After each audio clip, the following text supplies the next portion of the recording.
My name is I'm Ahman Green. I'm the Director of Esports at the University of Nebraska and lecturer. I teach a class, Intro to Esports, which has a couple different areas of expertise where I teach team management, and player development, and then coaching development as well.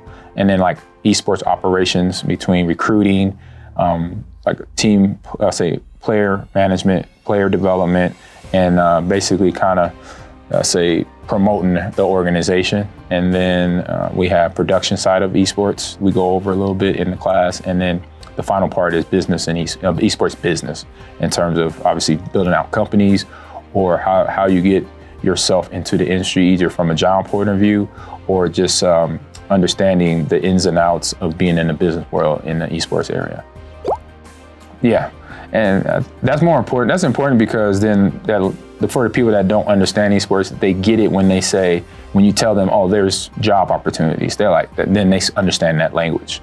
And that job opportunity means work. That means then you can now grow, get promoted, be an innovator yourself. If their son or daughter or somebody in their department can go to a video game company to start an esports program within the video game network, or go to a school, high school, college, or just like a community college or anything like that, and then develop a curriculum on it to teach it, to then have a certification, to a major, to a master's, to a doctorate.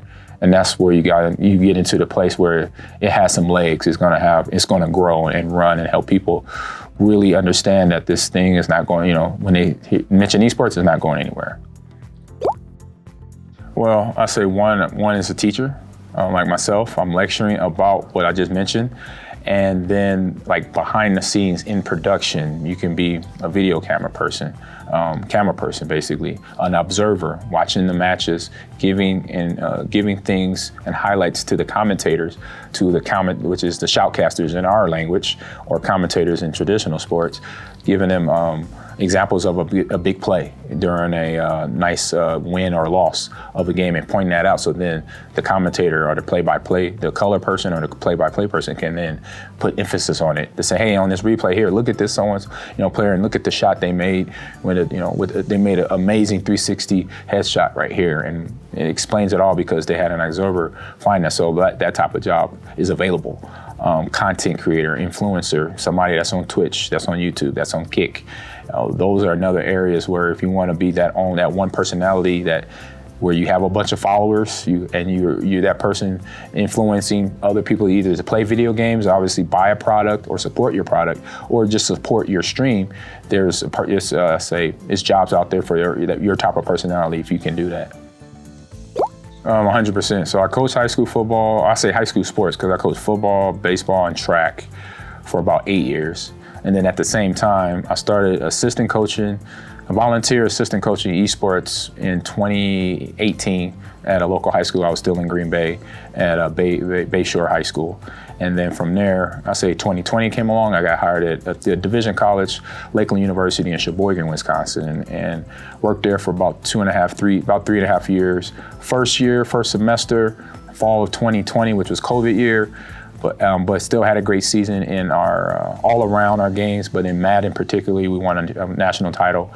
In Madden, my student Curtis Doki, he went 13-0, and we got to I think it was the ECAC playoffs of the spring division or fall division, and we won a championship there. And then in spring, he came runner up and became runner up there. He was a little tired because he was schooling, and then just all that preparation he had to do, and keeping his Madden game on top. So he came runner up in that spring semester.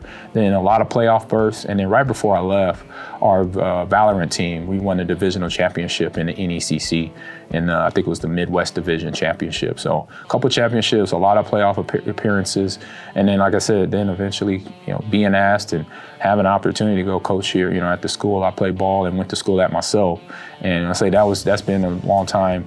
I say goal of mine to get back on campus, to give back to the kids, and I say they could experience my passion of being at my school, and promoting them and teaching them things that I learned from the coaches when I played there and the teachers when I was in classes, to have that passion. Find your passion as a college student, your major, and then do as hard as you can to work hard in it to get to that job that you're looking to have after you did all the education side of it. Now you can go out there and with your passion, go work that job and be the person that you kind of set in your mind to be, basically. Oh, 100%. I mean, it's the hard work, the dedication. A lot of stuff since day one of coaching esports at Bayshore High School, I just told the athletes, the esports athletes, like, look, I say, if any of y'all played a traditional sport, football, baseball, basketball, tennis, you had to go to practice first, right? And then sometimes the teams will have tryouts, right? They're like, yep. I'm like, so it's the same thing here. We're gonna have practice every day. I'm gonna repeat some of the same things only because that's my job, is to repeat and annoy the you-know-what out of you, because I want y'all to be the best you can be at Overwatch, at Valorant, at Rocket League, at Madden, whatever game we're competing in, because that's, for one, that's how my coaches coached me. My dad was a coach. He coached me in football a little bit. My brothers play football. So now it's just video games. Now I'm that big uncle, that's gonna teach you how to play Madden, that's gonna teach you how to play Overwatch, or keep you good as you are, because some of these games I may not play a whole lot of. They know better, the esports player know better than in the game than I do. So now it's just my job is like, you know what, you gotta work on your aiming. You gotta work on the meta of the game. It changes 3 to 4 months or something, or even more than that. You gotta work on your role where it fits on the roster, like Overwatch and Valorant. Those are role-playing games. So if you're not good at DPS or you're not good at tank, you gotta find maybe support is your thing. Or if not, if it is support, maybe let's add tank as well. So you gotta make sure you kind of push the kids to understand that, like, you're good already, but I wanna make you better. And then at the end of the day, too, what's also important is the school aspect of it. Making sure your GPA is at a high level, above a 3.0, and that you're on track to graduate in your classes, that you basically set a goal for yourself your freshman year to get you. Now it's my job and your job to help you graduate in 4 to 5 years in whatever that degree is in. Yeah, well, they get those team skills, those social skills that a lot of, people outside looking in don't see that gamers get, because they just think we're I've said this, and I'm pretty sure other people have said it, it's the picture of a person, mostly a guy sitting in the basement with all this junk food around him and a controller in his hand, or a mouse and keyboard, and he's yelling at the screen, and it's not that anymore. You might get the yelling at the screen every now and then still, but now if it's at an esports facility that's on a campus, then you have a coach say, hey, no yelling, no screaming. You gotta, use your words and talk to your teammates. So you got interpersonal skills that you learn. You learn how to talk to people. You have that face-to-face interaction, listening to the tone of the voices of your teammates. As this person being serious with me, or are they being condescending, or are they being, crass, and they trying to start an argument, and you're gonna pick that up. And so it's teaching you how to avoid that conversation, because if you're in a game, your conversation is all about the game. It shouldn't where somebody on your team mistakes it for a personal remark. It's like, hey, because you could get that through a tone of voice. If it's off, if it's high, if it's low, a player hears it and they could take it the wrong way. And then you have a discourse, and you don't want that. Because once you have a discourse among your players, it's hard to get that. You got great players all on one team, but they're not talking, then we have a problem, And so it's just teaching them those skills, because then they could transfer those skills going into actual workplace. Say, yes, they was at, Nebraska, they're at Northwoods, they're at Boise State playing esports, but then obviously they didn't go pro in it, but now they are a banker or they're a teacher. Now they could use those same skills they learned playing Overwatch at the college level to then go into the real world, working at the bank, or working at being a school teacher themselves, or being a coach, coaching some sport like football or baseball, basketball. They got those interpersonal skills to get to know people and understand how to talk to people. Because at the end of the day, we all want to be treated like treated well, and no matter who you are, what your background are. So that was one thing my mom and dad always taught me. Treat people how I want to be treated. And so if I could teach kids that, beyond being a great esports player, that'll be my reward out of being a director and a head coach. I say yes, and in my area, I'm in Nebraska. I know of places in Nebraska, western Iowa, and northern Kansas that are already doing that. So yes, and that's in the Midwest. So I'm Sure, here on the West Coast, here in Nevada, in California, down in Texas, I know they're doing that already from K all the way up to high school age, but the middle part of elementary to middle school age, they're already getting there. You know, you see the YMCAs, you see the Boys and Girls Club having esports competitions, and they're coached by somebody that's going to probably most likely be volunteering, which is great, because if they're a passionate gamer, then they understand, well, like I understand as a coach, I'm not just there to coach them to be a better Fortnite player or learn to build faster in Minecraft.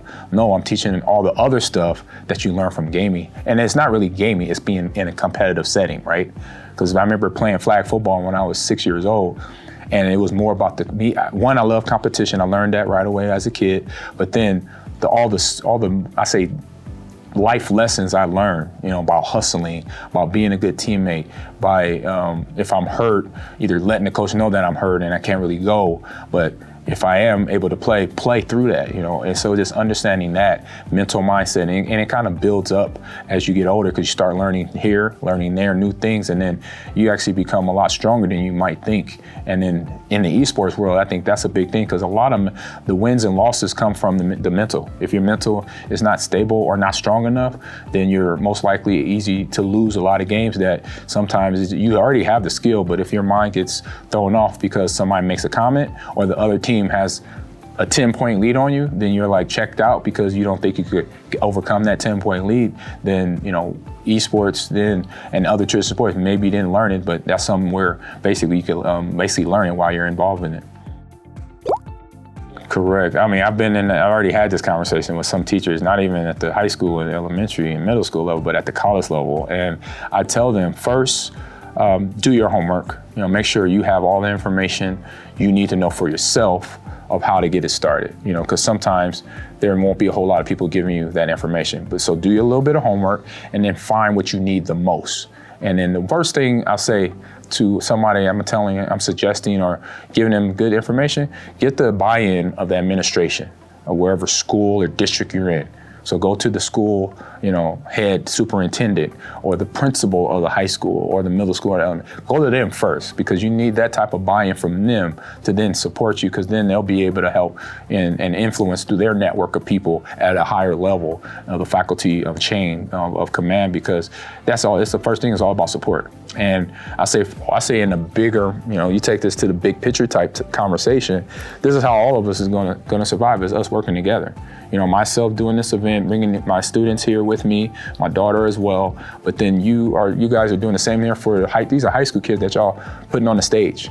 You know, y'all keep doing that here. Like, I'm gonna do what I can in Nebraska, and then it's all gonna work out in the long end. And 50 years from now, we all could be, you know, a little bit more grayer, sitting there and having a drink and be like, yeah, remember that conversation, that interview we did, you know, in the back of the HyperX Arena about whatever. And so then we gonna know it's taken off, and it's really taken off already. Now it's just getting on course in some areas, and for me, the biggest area is just player development. Keeping player and coach development, because we need more better players, right? From a personality standpoint, not just from a game standpoint. And then we need more coaches to develop those players, because the more better coaches we have, that means the more better players we're gonna have out there in the esports universe, basically. Yeah, really easy. Ahman Green 30 on Instagram and X. Facebook, also Ahman Green. TikTok, Ahman Green's Gamers Lounge. I do a Gamers Lounge. I does a video game podcast where, kind of like this conversation, talk about everything video game, from game releases to big topics in the industry. You know, just recently we seen Riot, you know, releasing a lot of people from their jobs. It's just terrible to hear, but it's an unfortunate common thing in the video game world. It's like big companies just laying off anything from 50 to 250 people at a time, and it's like, wow, now they are jobless and they got families of all those 250 people. So topics like that, you know, and it's fun topics too, in terms of what big Marvel movie is coming out and who's playing what role, and talking and breaking that down. I mean, that's what the gaming culture is, and that's where I got the idea from, because I'm a gamer at heart, and all the things I do is not just, you know, one of the things I do is gaming. But then I watch anime, I watch horror movies, I watch Marvel and DC movies. You know, I'm a Batman fan, so I got a lot of things about me, and I think every gamer has that profile. If you go to a gamer that plays Valorant or League of Legends or Magic the Gathering, they like anime. They might be a foodie like I am, you know. So we have so many different traits about us that we don't really know that are the same before you start judging too. And that's part of the player in development. It's like, okay, you call me a geek, but you play Madden. I play Madden too, but why are you calling me a geek? And why are you trying to insult me? Because I've heard conversations of some of my players say that to one another. Oh man, this one player tried to call me a geek because he played Madden. He's like, oh, that's a sports game. I'm like, well, didn't you tell him playing Madden is being a geek because you got to use a computer or you got to use an Xbox to turn it on, and that's all IT information. If you don't know where the button is on the Xbox to turn it on your controller, you don't know basic IT skills, and he knows that. So tell him he's a geek too. You know, so it's there, and it gets the kids and gets everybody involved to understand who exactly they are from their, you know, being in the culture of things in terms of esports and what is all surrounding. So it's a lot of different avenues.